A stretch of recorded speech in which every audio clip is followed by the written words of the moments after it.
Solar energy is one of the most common and effective forms of renewable energy. Its versatility and ability to be used both on a small and large scale allows for it to fit niches wherever possible. A solar panel works through the use of a photovoltaic cell, which converts the sun's light energy into electron flow.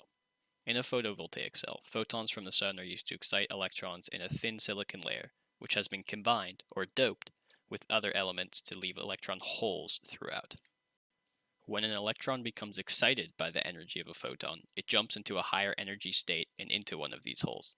That energy is then passed on to other electrons, creating an electron flow, otherwise called a direct current or DC. The DC current can then be transmitted to be used as energy to light your homes and charge your phones. In terms of renewability, solar panels are extremely clean, but have some major drawbacks. They are very condition-based and therefore are not yet reliable as a main energy source. A solar panel needs direct sunlight to be its most effective, and night, clouds, and other disturbances can greatly reduce or stop energy creation. In California, solar panels produced almost 30,000 gigawatt hours in 2017 in a system of solar plants and farms. California has invested a lot into these farms. Notable projects include the Topaz Solar Farm in San Luis Obispo, the Desert Sunlight Solar Farm in Riverside, and the First Star Photovoltaic Project in Antelope Valley. Each of these has the ability to produce about 550 megawatts. Most large-scale solar farms are located in Southern California in or near the Mojave Desert because of its constant exposure to sun and wide open spaces.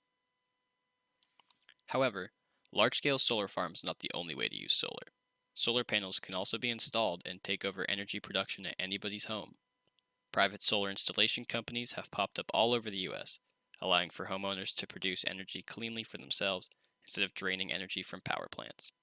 These panels can be expensive and can take anywhere from 7 to 20 years to start being more efficient cost-wise, but they do help move energy away from processes that have harmful products to the environment. This individual use allows for solar to take up a greater percentage of usage without huge investments from the government. One of the largest challenges solar faces is called the duck curve. The duck curve is a measurement of when most electricity is used, and it unfortunately corresponds to when solar panels are least effective. The duck curve is a graph of demand that utility companies use to predict public energy consumption. Energy cannot currently be reliably stored, and therefore utility companies try to predict when energy will be used. In California, these end up being spikes in the morning and in the evening, when the sun is down but people are still active.